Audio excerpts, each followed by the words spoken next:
saludar a alguien que verdaderamente tiene que alzar la voz hoy, tiene que también darnos mucha claridad sobre lo que está pasando en dos sitios de la Tierra, en dos sitios de este planeta.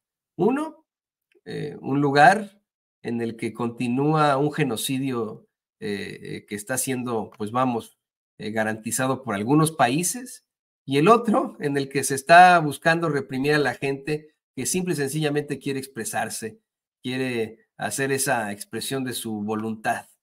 Saludo con muchísimo gusto a nuestra corresponsal, periodista y por supuesto incansable luchadora por los derechos civiles, a la queridísima Lina Duarte. Lina, te mando un abrazo, ¿cómo estás?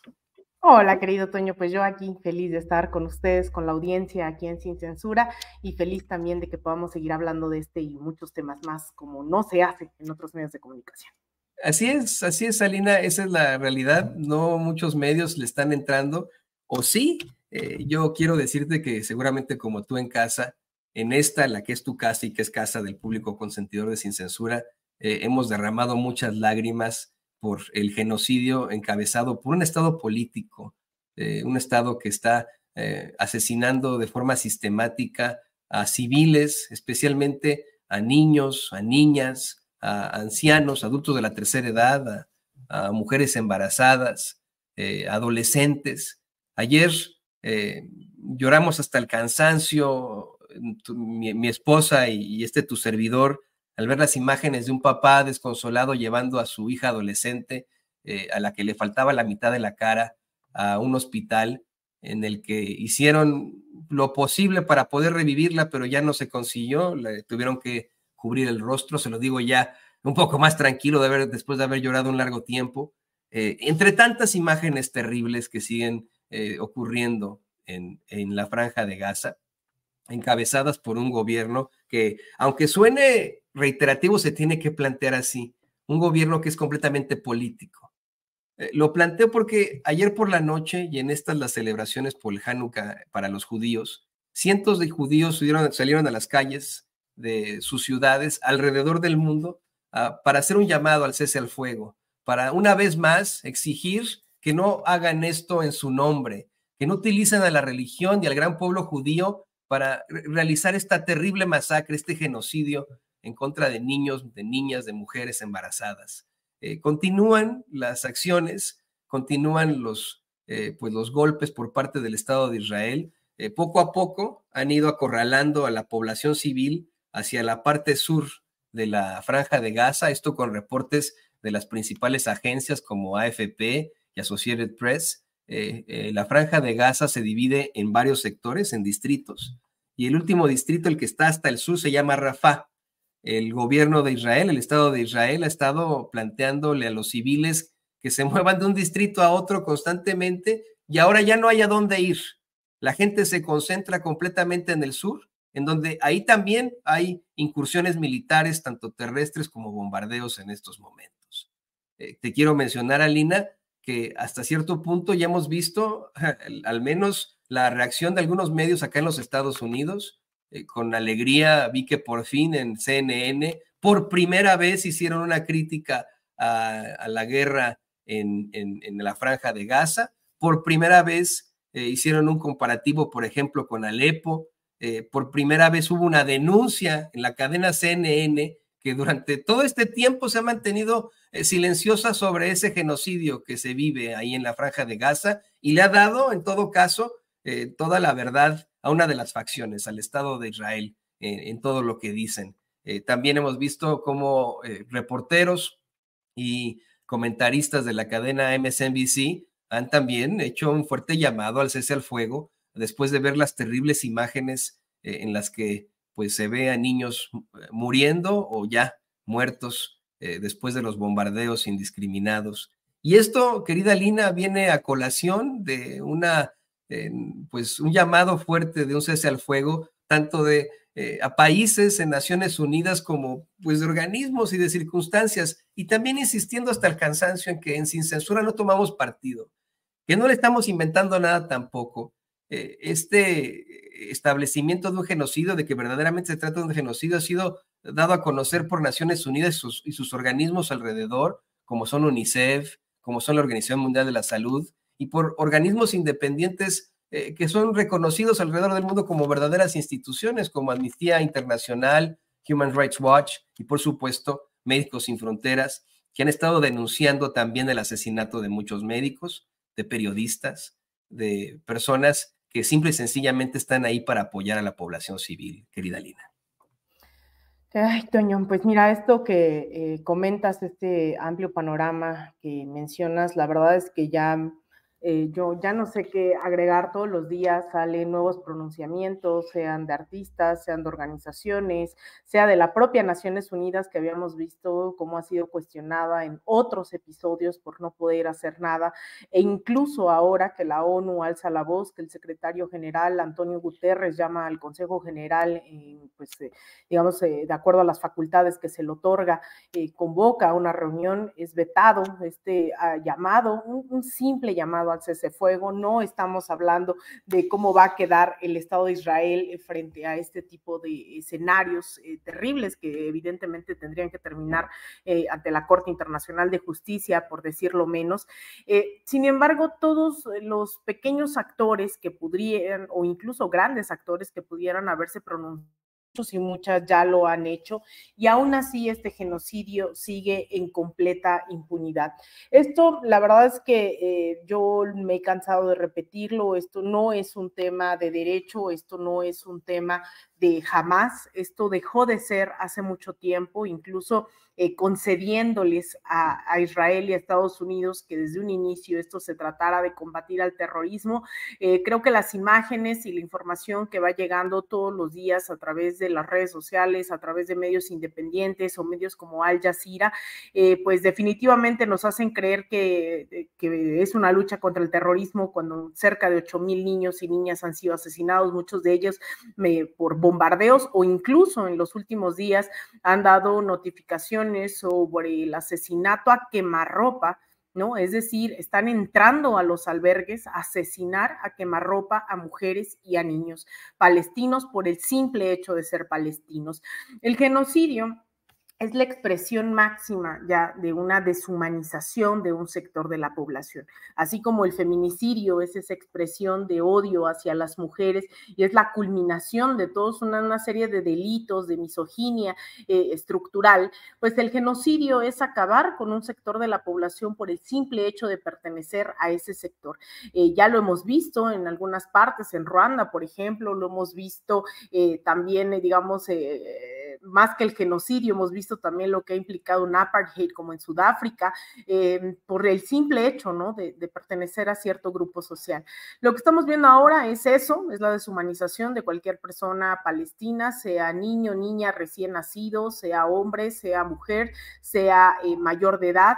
Las Fuerzas Armadas de Israel están entrando a asesinar a quemarropa a los hospitales, están entrando a asesinar a los albergues, han bombardeado los centros de la ONU, que se supone que bajo el derecho internacional está prohibido bombardear o atacar sedes de las Naciones Unidas que fungen como albergues.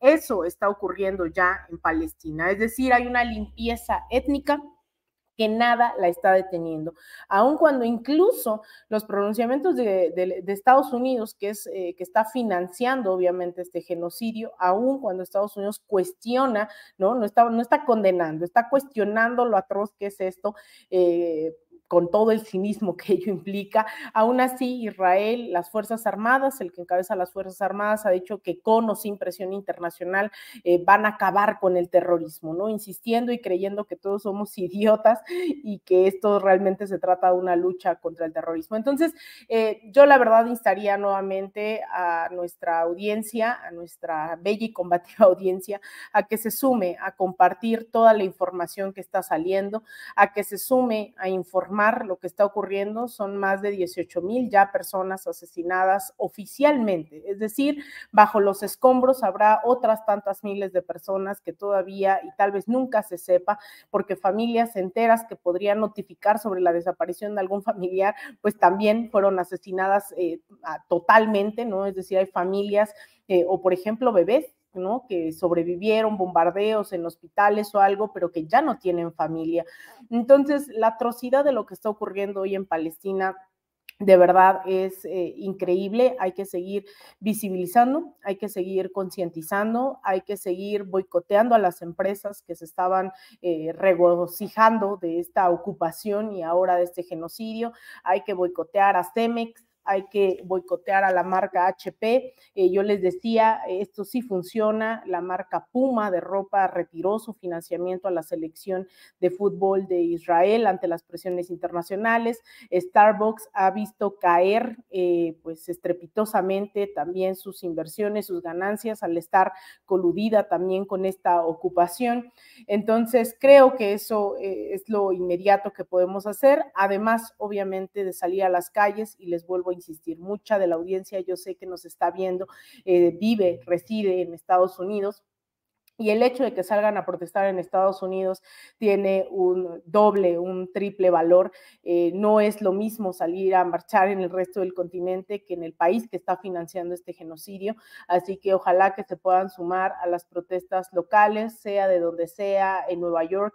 Incluso ahí valga la pena, más allá de los demócratas y los republicanos, existen otros partidos que de hecho están organizando estas movilizaciones. Si están en Estados Unidos, pues también les invitaría a que revisen la página del Partido por el Socialismo y la Liberación, el PSL, ¿no? El PSL, que también ahí están presionando, están haciendo acciones inmediatas en BlackRock, en Starbucks, en Puma, en todas estas marcas, en Nueva York, en Los Ángeles, en Washington. Están yendo a protestar al New York Times, al Washington Post, a todos los medios de comunicación. Sé que van a generar más protestas este fin de semana, así que este partido también, el PSL, abiertamente socialista, también está convocando a grandes movilizaciones junto con la coalición Answer Coalition, que también junto con Code Pink están llevando a cabo una serie de movilizaciones en Estados Unidos multitudinarias que se están organizando, y que incluso esa organización, lo cual celebro, pues está traduciendo también en quitarle fuerzas a ese establishment que te hace creer que solo existen los republicanos y los demócratas. Entonces creo que estas opciones, yo sé que dice por ahí en el chat que estos boicots no funcionan. Pregúntenle a Starbucks, pregúntenle a Puma, pregúntenle a estas empresas. Y pues ahí pregunta Tere Pinflor en el chat, ¿por qué en México no hay protestas contra Israel? Sí hay protestas, ha habido protestas semanalmente, ha habido protestas quincenalmente. Este domingo, 17 de diciembre, a las 4 horas, a las 5 horas, no, a las 4 de la tarde, va a haber una movilización también del Ángel de la Independencia hacia el Zócalo de la Ciudad de México. Es la quinta marcha unitaria en solidaridad con Palestina. A las 4 de la tarde va a haber un meeting, marcha, posada este fin de semana. Entonces también les invitamos. Se ha ido organizando muy orgánicamente, obviamente, varias expresiones de las izquierdas anticapitalistas, progresistas, etcétera, en la Ciudad de México, incluyendo sindicatos como el SME, como el STUNAM, han generado esta plataforma común por Palestina. Así que el día domingo 17 de diciembre a las 4 de la tarde, del Ángel al Zócalo de la Ciudad de México, va a haber nuevamente esta protesta. Así que ojalá pudiera la audiencia sumarse, de ser posible. También entiendo, bueno, estaremos sacando aquí, hace unos días tuvimos un conversatorio con el embajador de Palestina en el Instituto Nacional de Formación Política de Morena, que está en redes sociales, está disponible en nuestro canal de YouTube del instituto. También pueden revisarlo, lo que dice el embajador, de verdad es muy importante oírlo. Y también, pues evidentemente vamos a seguir organizando conversatorios, protestas, y presionando también, ¿no? Que quede claro que seguimos presionando tanto dentro del partido como nuestros representantes populares a que se posicionen en torno a este genocidio. Me parece algo totalmente atroz lo que está ocurriendo. Seguir presionando a todo aquel que se diga de izquierda. Tenemos que seguir tomando las calles. De verdad, no minimicen, se los pido con mucho énfasis, no minimicen cada una de estas acciones. Hemos hecho cápsulas ahí en nuestra plataforma en De Raíz-Media sobre cómo llegamos aquí, cómo llegamos a este genocidio, qué implica esta ocupación histórica. Hay mucha desinformación. Hemos insistido en que incluso Hamás, al igual que Al Qaeda, en gran parte de la responsabilidad, ahora se le dice terrorista, pero en realidad Hamás surge financiado directamente por el Estado de Israel con tal de minimizar, obstaculizar una fuerza democrática dentro de Palestina que tenía que ver con Yasser Arafat. Entonces decidieron financiarse, les hizo fácil hasta que Hamás asesinó justamente a miembros de las Fuerzas Armadas israelíes y se les salió de las manos, exactamente igual que Al Qaeda, y eso no nos cuentan, no nos cuentan todo eso, pero también no nos cuentan que muchos de los que están actualmente formando las filas de Hamás son justamente esos bebés que hoy están quedando sin familias, son esos niños que estuvieron encarcelados desde los 6, 7 años hasta su mayoría de edad. Hay que seguir revelando todo eso que se nos ha ocultado, que nos oculta CNN, que nos oculta Fox News, que nos ocultan todos esos medios de comunicación justo al servicio de un Estado absolutamente sionista como Israel. Y cerraría, perdón que me extienda, cerraría diciendo que hoy es en Palestina, sin embargo, esto pudo haber ocurrido en cualquier momento, en cualquier parte del mundo. El proyecto sionista decidió escoger estas tierras de Palestina en su momento, después de hacer una evaluación de más de 10 lugares alrededor del mundo, en Alaska, cerca de la Guyana, es decir, en África. Hubo varios lugares en donde decidían que este Estado exclusivamente judío se podía asentar. Entonces, esto pudo haber pasado en cualquier latitud. Hoy lo estamos viendo en Palestina, hoy estamos viendo el exterminio absoluto, una limpieza étnica, algo que va en contra de todo derecho internacional, contra todo, toda empatía, solidaridad, lo que sea. Creo que ya a estas alturas, yo recuerdo hace 3 meses, Toño, que me mandaban a leer la Biblia para justificar este genocidio. Bueno, espero que ya 18,000 asesinatos, más de 7,000, casi 8,000 sean niños y niñas, nos dé un poco de herramientas y nos dé certeza para saber que esto no es en contra de Hamás, esto es en contra de una población a la que le quieren quitar su territorio, con la que quieren acabar para ellos quedarse con esas tierras y que le están llevando demasiado lejos. Así que el próximo día, domingo, a las 4 de la tarde, del Ángel de la Independencia al Zócalo de la Ciudad de México, será esta concentración. Quienes vivan aquí pues están invitados, invitadas, y en Estados Unidos seguramente pues va a haber muchas protestas. Espero la próxima participación también tener las protestas de Estados Unidos para también invitarles a las que haya por allá. No, y si quiere citar la Biblia, yo quiero recordarle a usted que los cristianos estamos por celebrar una vez más una Navidad que conmemora el nacimiento de nuestro Redentor, de Jesucristo, un Jesucristo cuyos padres tuvieron que trasladarse desde Nazaret, en estos momentos Nazaret, que es conocida como la capital árabe de Israel, un territorio ocupado, pero pues más bien que es parte ya de Israel, tuvieron que trasladarse a Belén. Ese sí es un territorio ocupado.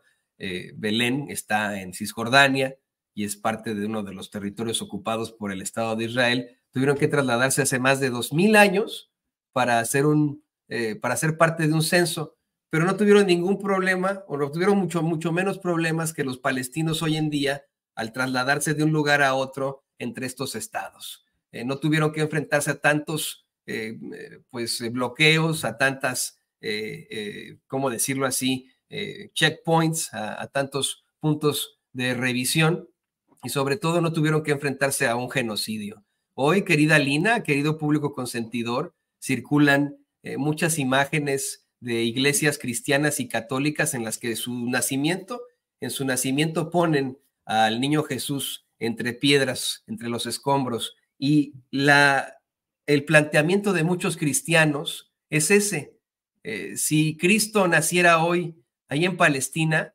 nacería entre los escombros. Así de sencillo. Su familia, la Sagrada Familia, tendría que estar escapando de un genocidio. Y esa es la realidad. Para aquellos que quieran citar a la Biblia, claro está, ¿no?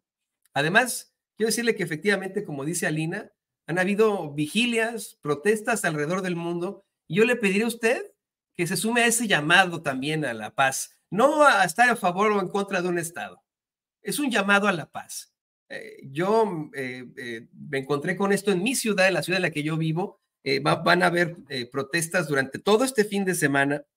El sábado habrá una ceremonia de protestas en la Emmanuel Cleaver and Mill Creek Parkway, y también en el muy conocido Plaza de aquí de Kansas City, en la zona comercial más importante de Kansas City.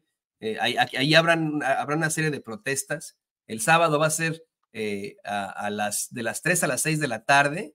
El lunes va a haber una vigilia de 6 a 8 con velas, con teléfonos celulares. También el martes y el miércoles.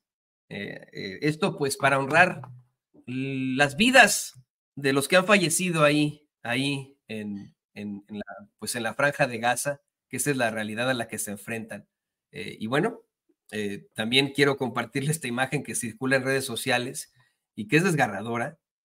Una imagen en la que don David le está tapando el rostro al niñito, una imagen que se toma ahí precisamente en la franja de Gaza y que emula a una de las ilustraciones medievales de la Virgen María con el niño Jesús, de una mujer palestina sosteniendo a su hijito.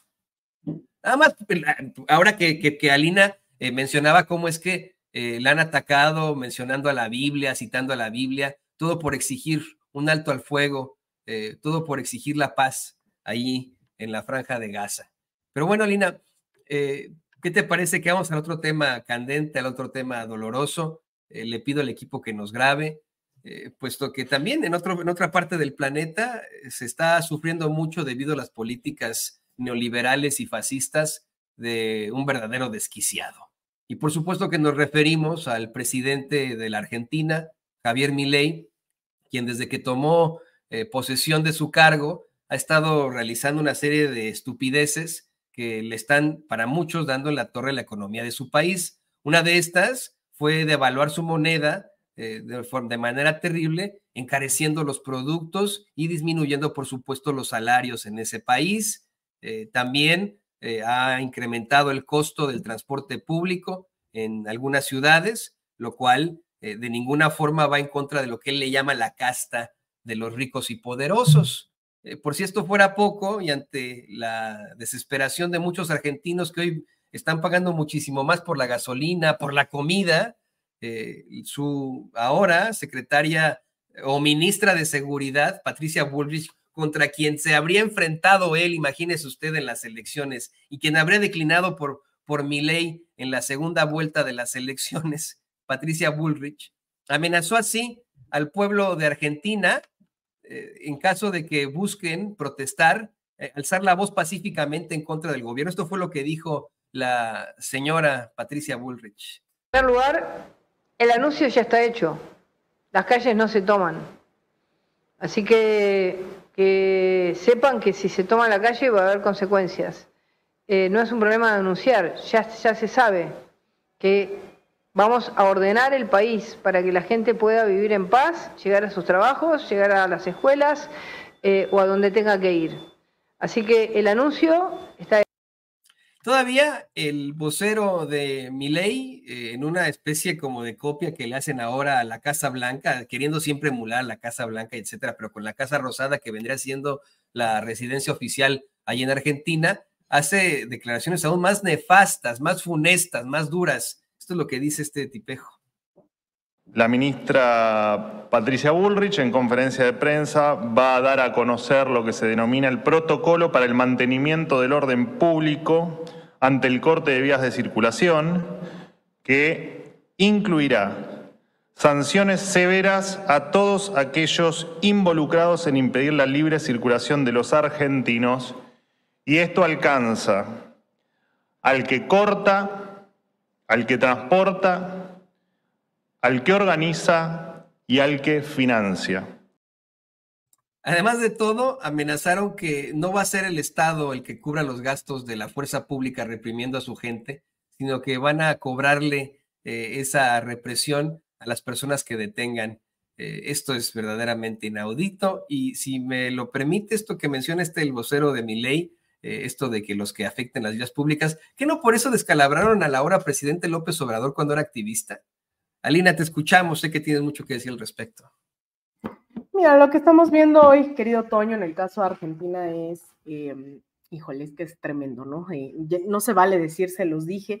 Sin embargo, creo que esto, más que pensar en hasta dónde puede llegar la ultraderecha, sí me hace pensar en dónde no somos capaces desde la izquierda de comunicar sobre los peligros y riesgos, no solo a las libertades, sino a la democracia, a la economía, a absolutamente todo cuando vienen estos personajes. Ya lo vimos con Nayib Bukele encarcelando a diestra y siniestra a miles de personas sin un debido proceso o enjuiciándolos masivamente, teniendo juicios de decenas de personas al mismo tiempo.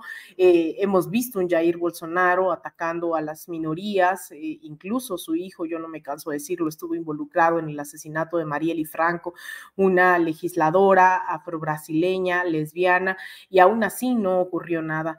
Hemos visto en el caso de José Antonio Kast, y obviamente con Milei, hemos visto en general las ultraderechas en América Latina atentando en contra de los pueblos indígenas, en contra de las mujeres, en contra de las disidencias sexogenéricas, etcétera, etcétera, etcétera. Sé que hay un desencanto muchas veces de un sector político, el cual no está llenando las expectativas de un sector de la población. Sin embargo, eso no nos tiene que llevar, que es lo que veía yo con peligro mucha gente durante la interna de Morena diciendo, es que si no queda mi candidato, entonces me voy a ir del partido y Xochitl es buena opción. Esa falta de claridad, de principios ideológicos y sobre todo de ética militante, lo que hace es permitir la entrada de discursos fascistas que pues permean dentro del sentido común de la población y que no les importa realmente las mayorías, les importa un proyecto que idearon, en este caso, en la cabeza de un Milei que definitivamente, pues a mí me sorprende cómo mucha gente generaba expectativas de lo que definitivamente él no estaba proponiendo, y lo veíamos incluso en la toma de posesión de Javier Milei, mientras él decía, no hay plata, va a haber reducción, la gente la aplaudía, ¿no? Es decir, anunciaba lo que ya habíamos visto toda la década, finales de los 80s, principios de los 90s, en el caso de México, en el caso de Chile, el Cono Sur, pues evidentemente desde finales de la década de los principios de los 80s, vimos todos estos llamados programas de ajuste estructural que buscaba disminuir la capacidad del Estado de regular la vida de la sociedad, un Estado que iba a estar al servicio de las grandes oligarquías, un Estado que iba a estar al servicio de los grandes capitales nacionales e internacionales, que la lógica del desarrollo era ver cuántos Starbucks ponemos en Argentina, en México, cuántos Kentucky, cuántos Burger King, cuántos Walmart, ¿no? Ese era el desarrollo, no necesariamente pensar en el buen vivir o las necesidades locales de la población. Eso se fue instaurando y se fue profundizando durante la década de los 90s, y creíamos que no iban a regresar cuando teníamos esta que se denominó la década ganada en América Latina, a pesar del estigma y criminalización de Venezuela. Veíamos cómo es que se disminuía la pobreza, cómo es que se aplicaban programas sociales, se generaba una nueva conciencia, ¿no? No solamente en Venezuela, sino en Bolivia con Evo Morales, en Ecuador con Rafael Correa, en Argentina justamente formó parte de esta primera década ganada, tanto con Néstor Kirchner junto con Cristina Fernández de Kirchner. Es decir, vimos un montón de liderazgos que tenían un arraigo profundamente popular y que servían a esas grandes masas que les apoyaban. Porque hay, y yo me la paso insistiendo, sobre todo en mirarnos en el espejo, en lo que está ocurriendo en América Latina. Las izquierdas no lograron disputar el sentido común, no lograron profundizar los proyectos. Yo he sido muy crítica aquí de alianzas. Yo sé que el presidente, su rol de presidente no es pelearse con absolutamente nadie. Sin embargo, creo que la historia nos ha demostrado en la región que los empresarios, los grandes oligarcas, pues a veces se ponen la camiseta de la transformación, de la revolución bolivariana, del proceso de cambio en Bolivia, del correísmo, pero en momentos álgidos, sea por traición, como Lenín Moreno, un golpe de Estado contra Evo Morales, un avance de las ultraderechas, las oligarquías tienen mucha claridad sobre qué proyecto están representando y no escatiman en operar en contra de esos gobiernos progresistas, en operar los golpes de Estado, etcétera, etcétera. Entonces creo que a la luz de lo que ocurre en Argentina, lo importante es, y sobre todo generacionalmente, llegar a las juventudes que hoy están creciendo en un estado medianamente de bienestar y que crean que estos programas sociales fueron, pues, creados por generación espontánea, ¿no?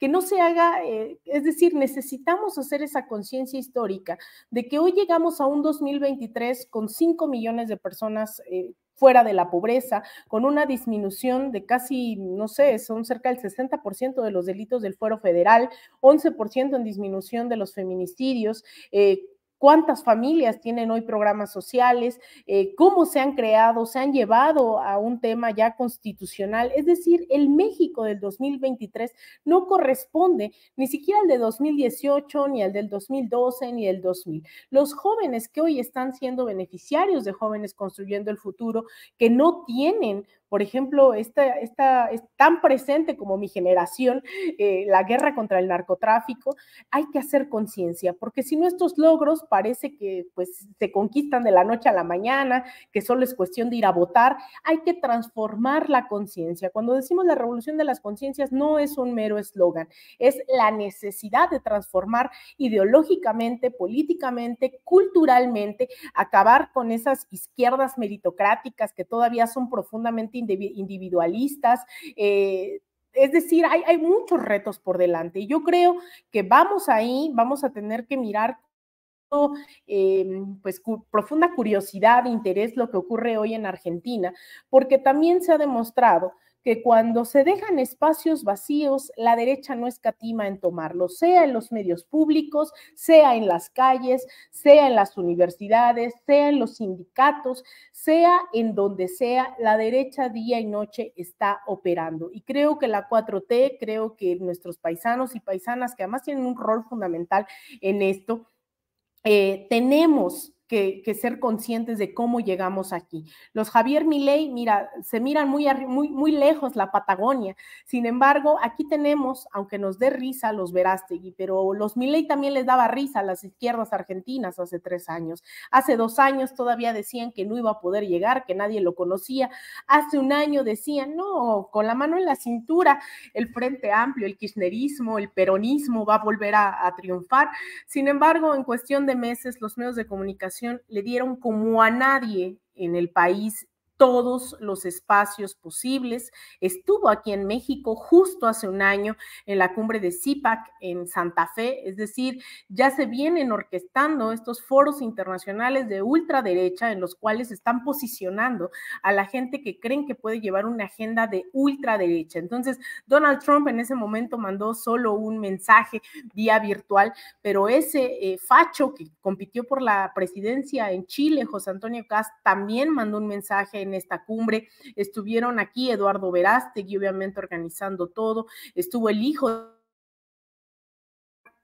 Entonces no hay que escatimar, no hay que minimizar que estos debates los tenemos que dar a profundidad para que al rato no nos sorprenda que se nos colaron, ¿no? Ciertos dictámenes en el Poder Judicial para deshabilitar a liderazgos de la 4T, que el Instituto Nacional Electoral sigue operando, que las grandes oligarquías por fin se pusieron de acuerdo y ya no va Xochitl Gálvez y va alguien más. Entonces hay que tener mucho cuidado, no es solo Xochitl Gálvez, son los Claudio X González, son los Salinas Pliego, son los Eduardo Verástegui, las Lili Telles, y hay que ser sumamente autocríticos de lo que todavía no se ha hecho en la 4T. Esas banderas de lo que no se ha hecho o las contradicciones, la derecha mira, saliva porque la 4T se equivoque, saliva porque López Obrador ya no esté al frente, saliva con cualquier error, contradicción, ¿no? Y lo saben aprovechar, y ahí está Lili Telles. Lili Telles no fue creación de la derecha, fue un error histórico de Morena. Entonces creo que hoy la ultraderecha está atenta a cada uno de los errores, omisiones y contradicciones en México para impulsar esa agenda que ya es una realidad en España, que ya fue una realidad en Brasil, que es una realidad en Argentina y que lo único que deja son miles y miles de personas viviendo en la calle, en situación de pobreza, asesinatos, exilio, persecución, autoritarismo, eso que dicen que hace el socialismo, que volteen a ver los últimos 20 años en América Latina, porque eso no lo hizo el socialismo, eso lo hizo la ultraderecha, los Nayib Bukele, los Jair Bolsonaro, y seguramente y desafortunadamente también será lo que hará Javier Milei en Argentina. Querida Lina, no me queda más que agradecerte por este planteamiento tan interesante y rogarte que nos compartas también tus redes sociales. Hay muchos comentarios, hay mucha gente que quiere ponerse en contacto contigo. Ay, pues muchas gracias. A mí me pueden encontrar en mis redes sociales. Prometo que voy a contestar más. Estuvimos dando varios cursos y estuve un poco ocupada, pero sobre todo también estuvimos levantando un nuevo proyecto que espero que vayan estas reflexiones, pues también ya las hemos hecho en ese otro espacio. Me pueden seguir en X, en @AlinaDuarte_ como aparece en pantalla. Me pueden seguir todos los días aquí en Sin Censura. Me pueden seguir en mi canal de YouTube personal, pero sobre todo les pido que vayan y nos apoyen con un like, una suscripción en De Raíz_Media, en nuestro canal de YouTube, en donde estamos informando todos los días de Palestina, todos los días de Argentina y obviamente de lo que ocurre aquí en México. Entonces, en De Raíz_Media, en todas nuestras redes sociales, estamos ahí listas, un gran equipo que nos está acompañando en nueva tarea que queremos emprender y arrancar en el 2024 con absolutamente todo. Siempre nos dicen radicales, Toño, entonces por eso le pusimos De Raíz, porque la definición de radical es ir a la raíz de las cosas. Así que pues en De Raíz_Media nos pueden encontrar y te mando un abrazo, querido Toño, a ti, a Ceci y también al licenciado, a mi abogado, a mi abogánster César, que sé que ya está listo por ahí, y a toda la audiencia de Sin Censura. Ahorita les pasaré ahí a devolver esos calurosos saludos. Nos vemos pues aquí en Sin Censura todos los días. Claro que sí, querida Lina, ahí tiene usted a la corresponsal de Sin Censura, periodista independiente y sobre todo luchadora por los derechos civiles, radical, que siempre es positivo hacer todo, hacer cambios inherentes desde la raíz. Te mando un abrazo, querida Lina, aquí en Sin Censura. Y bueno, sí, efectivamente.